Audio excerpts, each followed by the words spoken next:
whenever we were doing anything, well, I was going through our ISO 27001 auditing that we would do for in the UK, and there was always a big spelling out about you've got policy, you've got the process, and then you've got the procedure. So the policy would be, I used to laugh that the CISO would say, "Thou must be secure," as like a general, just that, obviously a little bit more detailed. And then the process would be something probably that I would come up with him to say, well, this is how we're going to do that for our different systems. And then the procedures would be the technical people who would actually write down the physical steps, the actual steps that they would follow. So, I mean, when you're doing mining, how does that fit? Where does it fit into to those three? So really the process and procedures part. So you say, okay, Ashley, you're going to write down and say, this is how I want things to work. Whenever there is an incident, this is my response plan. These are the timelines, the SLAs to meet, to assess, to identify, to disseminate information to the, parties that are involved and everything. But in reality, how do you track those steps of that process or procedure? Like, it is easier now in the digital world because everything you do touches a record, an information record. So you do something in, let's say, a scanner, like you see an alert, and then you create a ticket for that alert. Now there is a record for that alert in your ticketing system. From there, you take certain actions in your, I don't know, your cloud environments and so on. And there is a record of the activity you took in those environments as well. So process mining really mines for data and information activity from all of these different systems, and it gathers the identifying metadata between all these different systems to see how something happened from the beginning to end, from the moment the alert was discovered all the way to how it was resolved, all the tools that were touched, all the people that touched that tool, the activity that they took on it. So essentially what it does is at the end of the day, it confirms whether the plan that you have in your mind that this is how things should be done were actually done exactly like that or not. So you get to see the conformance of what you plan to achieve with what you're actually achieving based on digital records. So then I think the way that I've tried to achieve that in the past would be just through my ticketing system. To be say, right, okay, well, let's look at, we've had 1,500 tickets that were raised in month one. So let's have a look and see how quick they were resolved, and any outliers and things like that. So that's replacing. So this process mining is replacing just looking at the ticketing system. That's a great question. So not really. What happens is, let's say in a ticketing system or in any dashboard of one tool, you see everything within the context of that tool. So in this example, you see how many tickets were open, how many tickets were closed as resolved, how many tickets were closed, but you don't see the actions that are taking place are still taking place by people, and there is a room for error. So let's say the ticket was assigned to me, I moved on to a different project, I no longer monitor that ticket, it goes in an unmonitored queue and it gets closed at the end of the sprint, but it's not really resolved. So if you look at just the numbers as open and close, you get those numbers, but you don't know if the way that the ticket was resolved was actually by remediating whatever the task was that was assigned in that ticket. So by having a full context around different systems, by matching whatever is in the ticketing system with, say, the activity that you took in a code repository like GitHub, where you actually push the commit. Well, you did push the commit and then you close the ticket. So now it's a full accomplishment of what you wanted to achieve. So it's not just the code repository or just the ticketing system, it's how you combine these activities in the end to accomplish that goal that you have, which is of remediating that vulnerability or that incident. And I love this as a discipline. Um, I was thinking about it as we were prepping for this, and when I was an incident responder, 8+ years ago now, we used to run into people all the time, or organizations who would buy technology after technology after technology to solve problems, but really not implement them well. And I remember there was an incident I worked on that was like an archaeological dig, finding all the different things. So they had bought tripwire and deployed it on a third of their domain controllers and half a dozen laptops. And then they'd realized tripwire is really complicated and requires a lot of investment in process and So they went and bought Carbon Black and deployed it on half a dozen member servers. And then they went and bought something else and deployed it on another bunch of stuff. And it was just all of these things. And meanwhile, the Chinese had been running, the hackers had been running around their environment for 3 years, really unimpeded. So I love this focus on, I'm a technologist at heart, right? I think in terms of tools to solve problems, but I love the focus on, are we effectively doing that? You know, are we really using the things that we've paid for and we've brought in and we've spent our time and our commitment and sort of everything on? Are we really making good use of them? And just a quick note, Jacob, I see you in the chat. If you would throw questions in the Q&A, it's easier for us to get them there. Just, but anyway, I'm sorry. So Aqsa, I was going to say, you know, building on that, you know, what are some of the sort of the things that you're seeing as you're you're helping organizations investigate process as a part of their security? What are some of the commonalities you're seeing? Where do you see them failing? Where do you see them succeeding? Yeah, I think we always use the word process. Like we say security, people, process, technology. I know how much you love that phrase, Neil.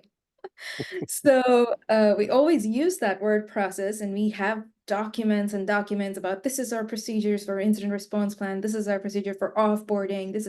And there's all these documents, but when it's about bringing technology to actually realize the value from it, there's not really anything there. There's a lot of like manual steps that are required. If today you wanted to go and ask for incident response plan from like a large organization with thousands of employees, they will give you a document. Who wrote that document? How updated it is? Are people really following that document? Well, a lot of times the tools are replaced because they're like, oh, well, this is a new tool. Maybe we should, if we buy that, our problems will be resolved. But a lot of times the focus becomes like, oh, AI. So do you do AI? Then I'll buy you. Or like machine learning. Okay, but do you use machine learning? But the question is like, okay, but what are you trying to achieve with that technology? Like at the end of the day, what is your security objective?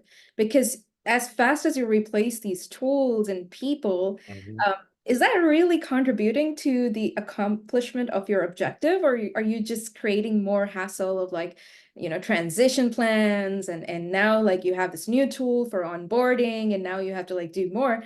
But did you fix the 100 problems that your previous tool alerted you on before going on to the 101 problem that this new tool would show you about? So it's becoming so much. A lot of organizations, you know, they're thinking about, oh, I need to have this checklist of like zero trust, shift left, firewall, identity, everything. And you end up with like all these tools and you have all the check boxes, like I have all technology bought, everything in the quadrant is like, now I have it in my organization, but they give you that data, they give you the alerts. What do you do from there? Are you really, you know, using them efficiently? How do you even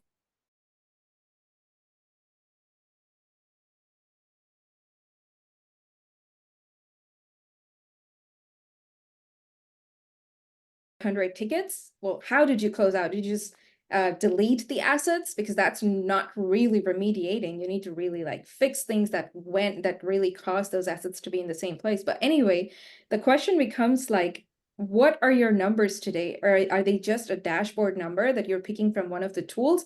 Or are they like, hey, I had this process in mind, and 90% of the time my team stuck to the plan, stuck to the SLAs, and we delivered outcomes. I think today that's what's missing in organizations. They don't know how to really say if you're conformant to your process or not conformant. How do you measure conformance? You have measurement for compliance, you have measurement for vulnerability, but how do you measure your process conformance without manually taking interviews from all the different people involved in the different steps?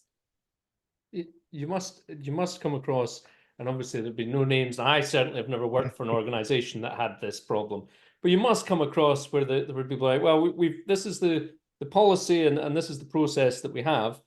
And then you're going, yeah, but that bears no resemblance to any of the stuff that you're doing over here. And that must be quite a difficult conversation sometimes to go, yeah, I know you think that's what the process is, but well, maybe that's the process, but it ain't what you're doing. Yeah, and this is actually, even more sensitive for cybersecurity. I mean, if you look at like an ERP role, loan processing or whatever, okay, you lose money, you lose cost, you lose manual hours, that's related to cost. But in cybersecurity, these inconsistencies are actually related to risk. And so at the end of the day, when there's a data breach and, the SEC regulation we all love to talk about, I'm sure we'll dive into it a little bit more. But the SK item 106 in that regulation says like, okay, periodic disclosure of your process for assessing, identifying, and managing these risks from cybersecurity threats. So again, if you miss or if you miscommunicated or if you are not fully aware from data lake perspective or from mining perspective on what's actually going on, you may have well intentions. You may assume this is what happened. These are the reports I received from people. But at the end of the day, if something goes wrong, you are responsible and you are held to your words. So it's very important to have a data-driven way of backing up your claims, a data-driven way of saying, okay, this is what I stated, and this is how I set our processes, and here's data that backs it in a completely like non-biased view. It's not based on user opinion, but from all the systems and all the people's activity that is taking place in my organization. So I think that's why this conversation is tricky, but even more important for cybersecurity processes than it would be for like financial or other industries when we talk about, processes in general. And by the way, I One love more you called before out the SEC. Oh, I know. sorry, go ahead. I want to get it in before you, because I Get heard it the in. trigger word coming in there. So I mean, that's Neil turns into like one of those in the spy movies where you say the word and he's like, SEC must kill the Queen of England, Naked Gun, I think. Anyway, no. So the only other follow-up question I had, Aqsa, was that again, none of us have ever worked for organizations where this might have been the case. You must have the situation where people are like, I don't know what to plug Gutsy into because I don't necessarily know what's important in these processes. I mean, are there any, even putting Gutsy aside for a minute, for anyone on the call who then has to do that whole, what are we using, what's there? How do you approach that? Is it whiteboarding? I mean, what do you do? Yeah, I think the first step is identifying which process category you want to monitor, because you may be overwhelmed, like, oh, I have like so many processes for everything. So like just focus on, let's say, one thing to start with. Let's say you want to start with incident response plan and you want to track if the SOC teams are doing what they're supposed to be doing. So you start with that, and now you say, okay, so I want to track this, and you have a threat response, you have a scanner tool or an incident response tool or incident tool that shows you all these alerts. You connect to that. So now you see that, okay, alerts created, alerts triage and everything. From there, whatever integrations you have, let's say a ticketing system and whatever cloud providers or, the assets that you're trying to protect, you just connect to these systems. You don't have to know how they interact with each other or how they are flowing from one to end. That's what a process mining tool is supposed to give you. You don't have to know the steps of the process. You just have to know, like, in general, an idea of what tools are involved. Now, sometimes what I notice is that sometimes people don't know that they have a tool because, the managers at one level are working with like, okay, I think like this is how it goes. And suddenly like the operations team decided, oh, we have this like new tool that we want to transition to. But the cool thing about process mining is because we're taking these digital footprints and records, there is usually a record of this transition. So you can see like, hey, from here, we see that there is another state that we see it was transitioned to. So you may have this another tool that reference we see in this JIRA ticket. So from there, you get more information. And the cool thing about process mining results is that you don't need 100% coverage to get results. So let's say you have 5 tools and you connected 3 tools. You still see the interaction and the activity between these 3 tools. And so one of my customers, for them, let's say, it wasn't important to really see what commits are being pushed, but it was important for them to see the SLAs for triaging because they wanted to compare if their own internal triaging was faster than this vendor that they had, given a contract to for 24-hour SLA triaging. So they wanted like non-biased, non-vendor related data to see that comparison on how much time they save or time they spend when they do it themselves versus the vendors. In this case, they're not really looking for, hey, am I really fixing the issue with the comments? They're really looking for a specific answer for budgeting. Should they renew? Should they not renew this service? So in cases like that, you don't need all 5 tools that you need to get that visibility from, but really the more tools you add, the more clarification you get on the steps. So even when you add fewer tools, you see the interaction, you get lots of interesting data to really not just know the risks, but also know the bottlenecks. Like maybe you're hung up in the sprint planning where you're not really, assigning tickets in the right time for critical cases as you should.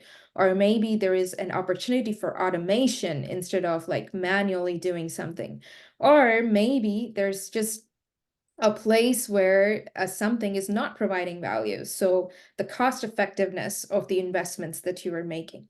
I think it's more than answering just one question. It's really like strategizing. So a process mining tool won't necessarily, at least in Gutsy, it's not necessarily about CVE ID 1234, and this is the package detail, and this is fixed. No, we have Orca for that.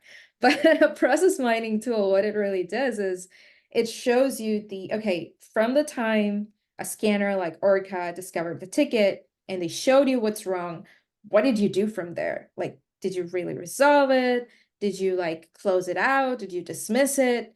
And so it brings you all these different steps and scenarios that you can see. And I'm actually, I was going to talk about killing the queen, but I'm going to save that for later. Because there's another thing that came up here that's always interested me. And actually, I know you and I have both done technical pre-sales before. I always found when I was interacting with a prospect, when somebody was coming to me to talk about buying our product, that there were broadly 2 different sets of customers I got. And I'll use selling container security as an example.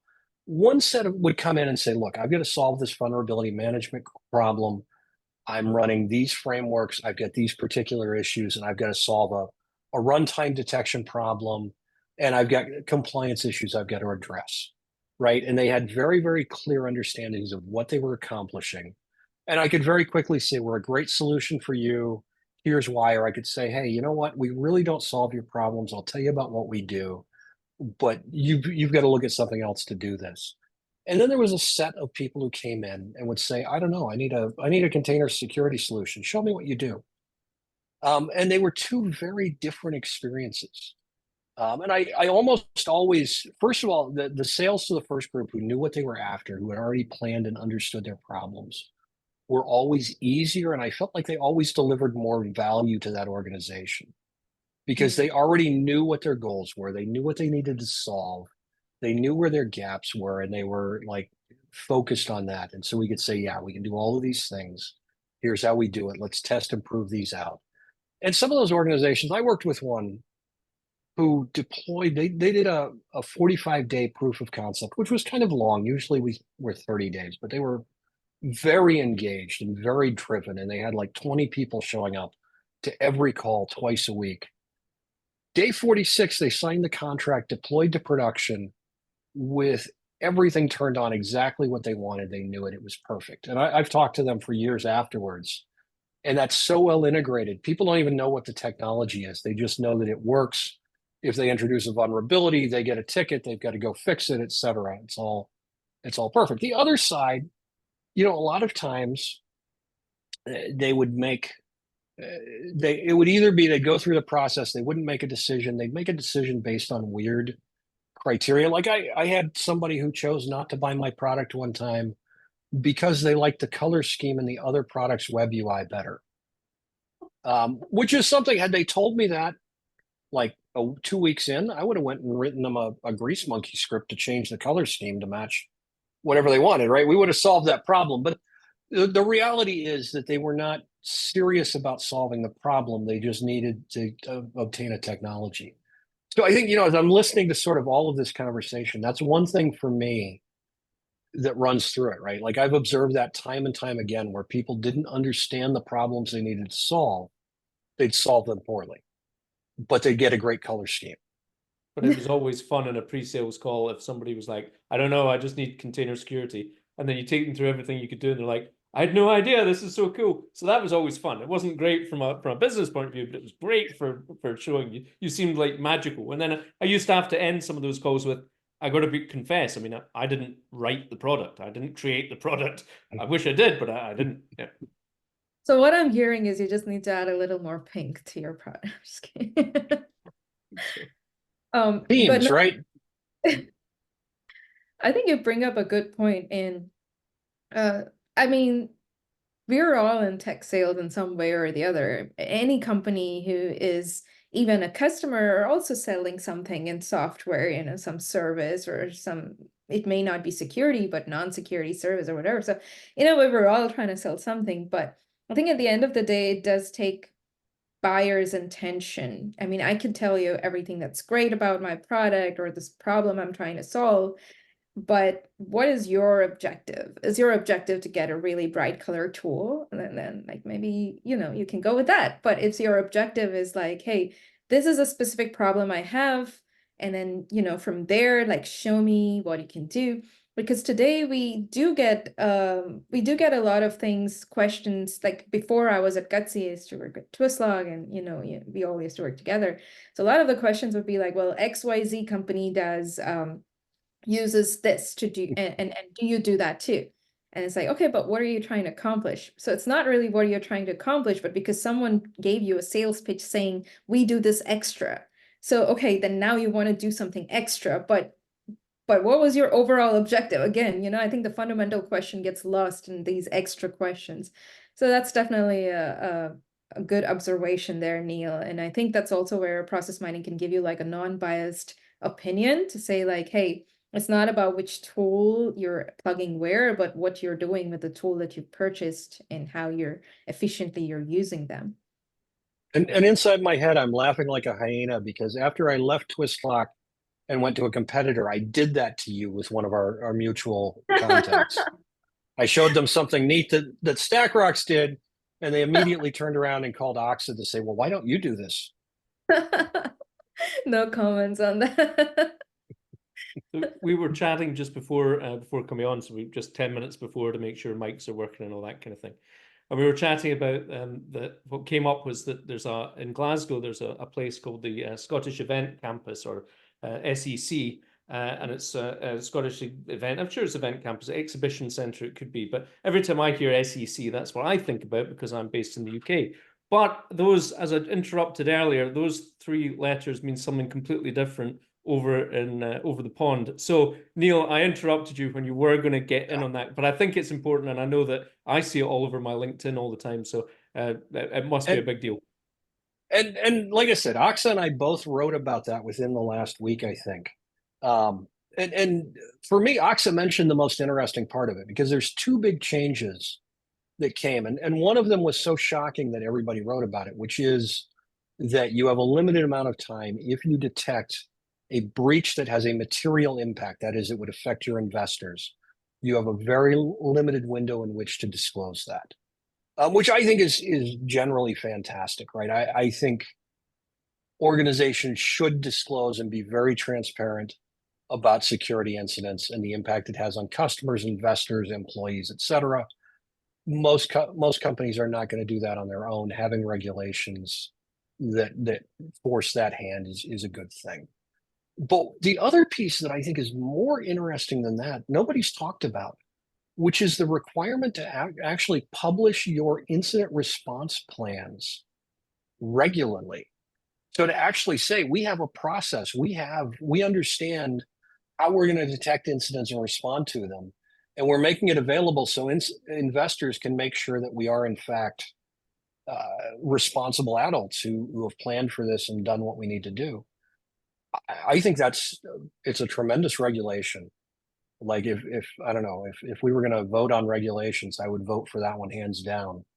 But I also think it's such an interesting, like, opening that up, making it public. What's our incident response plan? Is going to be really interesting to watch, and I think it requires people to actually have incident response plans, which I think is not as prevalent as we would like. So I think it's a huge piece of that, and it's very interesting, and I'm glad to hear you mentioning it too. I think we all need to talk about it. Yeah, for sure. I think the item 106, what talks about this, it's interesting to note it's not just, okay, disclosure, but it's periodic disclosure. So it means you have to review your processes and policies, and you should know that you're actually following them periodically, not just like a one-time thing done and then, because you have new threats coming every day. And so you have to also keep up with your cybersecurity practices to address them. And I mean, it's a controversial topic, of course, like how much to address, how do you assess something is a materialistic risk versus like, because you have incidents coming in every day. So let's say someone from your sales team downloaded malware and now you have your machines that are impacted. Is that a material risk? Would you report that? So I think, first of all, you need to have a plan to assess the criticality of what you need to report versus what you think is not a material risk. And from there, like, what is the process you follow? I mean, of course, your CISO could be caught up busy in like remediating it, and you have like 100 different things. So disclosure is not probably, on the top list until like the government is enforcing it. Then like, okay, maybe I have to do so I don't go to jail. But essentially, it from a security person's perspective, if you do have a process in place, then it does help you yourself as well. It's not just about documenting, it's like knowing that, okay, when this thing happens, this is the plan for it, and this is exactly how it works. I know because I real time see it, versus like you having to, hands-on get involved, ping people on Slack, you create all these fires. So I think it is a good thing overall if you have the right things in place and you're not doing a last minute thing. Like, let's talk about audits as well, while we're on this topic. So today you think that when you have this certification, actually you mentioned ISO previously or SOC 2 report or whatever, and someone on LinkedIn posted this, like it's becoming a check the box exercise. And I kind of really like that statement, check the box exercise. I also commented on it, like I really like that you said that, because it really is what it's becoming. Like, you go to an organization, you see like, do they have these certs? Okay, good. So you're secure, but really, I mean, you look at the SolarWinds example and all these other examples. These are organizations that did do their audits. These are organizations that did have those check boxes. Who is responsible? Are the auditors responsible then? Or do they hold any responsibility? Like, where does this happen? Because those audits are also about collecting all this information, interviewing people, but it's static data. It's samples of data. It's not a real-time data that's updating. It's not stuff that's constantly happening. And from that pool, the auditors pick even more sample data. And then they say, okay, well, you passed the test, or here's your report card. And as a company, you want to pass the test. You want to look good on paper. You don't want to show the bad things. You want to show the great things. So I think that also plays into account is like how a real-time data-driven view of process should be taken into account for the auditors to pass these organizations, and not just based on interviews and data collection samples from different tools, but a real non-biased view to accomplish that auditing.